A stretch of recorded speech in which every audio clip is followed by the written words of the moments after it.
বিসমিল্লাহির রহমানির রহিম। আসসালামু আলাইকুম। আশা করি সবাই ভালো আছেন। আজ আমি আপনাদের মাঝে নতুন একটি ভিডিও নিয়ে চলে আসলাম।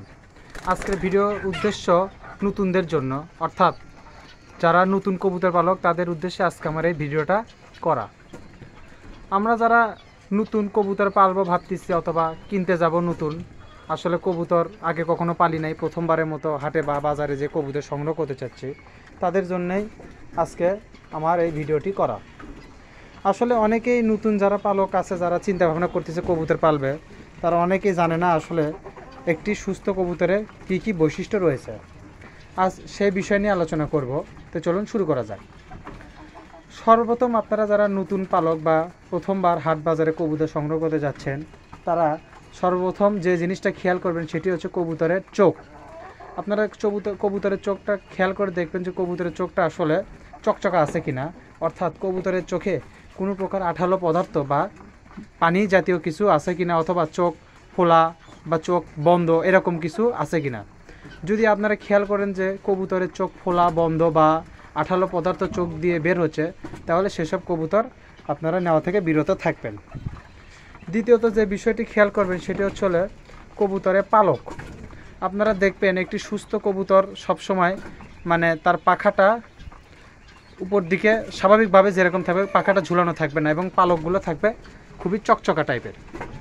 যদি দেখেন যে কবুতরের পালকে উস্কো খুস্কো ভাব অথবা মাখানো টাইপের, তাহলে সেসব কবুতর নেওয়া থেকে বিরত থাকবেন। তৃতীয়ত যে বিষয়টি খেয়াল করবেন সেটি হলো কবুতরের পায়ুপথ। অর্থাৎ দেখবেন যে কবুতরের পায়ুপথে কোনো রকম মল লেগে আছে কিনা। কবুতরের পায়ুপথে যদি কোনো রকম মল লেগে থাকে অথবা কবুতরের পায়ুপথ যদি অপরিষ্কার টাইপের থাকে, লোমের সাথে যদি কোনো রকম মল লেগে থাকে, সেসব কবুতর নেওয়া থেকে আপনারা বিরত থাকবেন। এবং অবশ্যই কবুতরের মলটা চেক করে নেবেন। যদি কবুতরের মল সবুজ রঙের অথবা চুনা টাইপের হয়, সাদা চুনা টাইপের হয়, তাহলে সেসব কবুতর নেওয়া থেকে আপনারা অবশ্যই বিরত থাকবেন। চতুর্থ আপনারা যে বিষয়টি খেয়াল করবেন সেটি হলো কবুতরের গায়ে কোনো ক্ষত আছে কিনা, অর্থাৎ কবুতরটা ক্ষত বিক্ষত অবস্থায় আছে কিনা।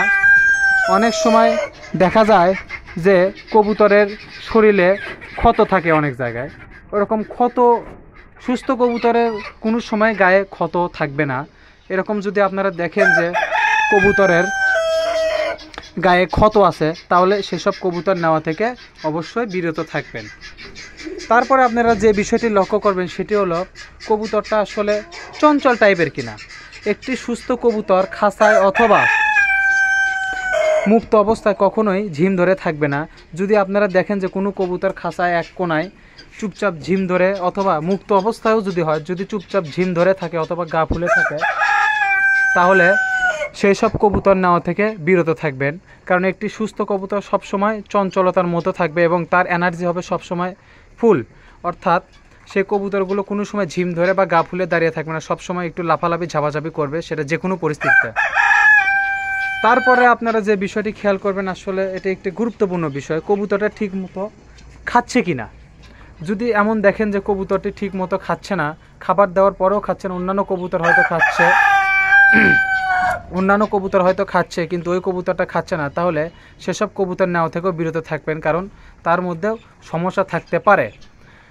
আর সর্বশেষ যে জিনিসটা দেখবেন সেটি হলো কবুতরটি কি পরিস্থিতিতে আছে। অর্থাৎ কবুতর যে কবুতরের যে নাক, যে বিষয়টা সেটা কবুতরের নাকটা আসলে নাক দিয়ে কোনো রকম পানি বের হচ্ছে কিনা। যদি এরকম খেয়াল করেন যে কোনো কবুতরের নাক দিয়ে পানি বের হচ্ছে, অর্থাৎ আপনি নাক দেখে যদি বোঝেন যে নাক দিয়ে আসলে পানি বের হচ্ছে, তরল পদার্থ বের হচ্ছে, তাহলে ওই কবুতর থেকে বিরত থাকবেন, কারণ ওই কবুতরটি সর্দিতে আক্রান্ত। এসব কবুতর আসলে নিয়ে এসে আপনারা ক্ষতির মুখে পড়তে পারেন, কারণ একটি ভাইরাসযুক্ত কবুতরের যদি আপনি নিয়ে আসেন আপনার লফটে, আপনি পুরো লফট ক্ষতির সম্মুখীন হতে পারে। তা এইরকমভাবে আপনারা আসলে কবুতর, একটি সুস্থ কবুতর শনাক্ত করতে পারবেন। আপনারা এই কবুতরগুলো শনাক্ত করার আগে অবশ্যই এই জিনিসগুলো দেখে নেবেন। এগুলো যদি আসলে আপনাদের চোখে পড়ে, তাহলে আপনারা এই কবুতরগুলো নেওয়া থেকে বিরত থাকবেন। একটি নতুন পালকের উদ্দেশ্যে যেহেতু এই ভিডিও করা, আমরা যারা পুরাতন পালক আছে তারা হয়তো কবুতর দেখলেই চিনতে পারি কোনটা সুস্থ কোনটা অসুস্থ, কিন্তু নতুনদের উদ্দেশ্যে আসলে একটা কথাই বলবো, সবসময় চেষ্টা করবেন সুস্থ সবল কবুতর হাট বাজার থেকে সংগ্রহ করা। কারণ আপনি যদি একটি সুস্থ সবল কবুতর সংগ্রহ করতে পারেন তবেই আপনি একজন সফল পালক হতে পারবেন। তো এই ছিল মোটামুটি আজকে আমার এই ভিডিও। আপনারা অবশ্যই কবুতর সংগ্রহ করতে গেলে এই জিনিসগুলো খেয়াল করে কবুতর নেবেন, এবং আমি আশা করি এই জিনিসগুলো যদি খেয়াল করে আপনি কবুতর নিতে পারেন, আল্লাহর রহমতে ভালো একটা কিছু সংগ্রহ করতে পারবেন। তাই এই ছিল আজকের ভিডিও। সবাই ভালো থাকবেন, সুস্থ থাকবেন, এবং আমাদের এই চ্যানেলটি অবশ্যই সাবস্ক্রাইব করবেন, লাইক করবেন, শেয়ার করবেন, কমেন্ট করবেন, এবং আমাদের পাশে থাকবেন।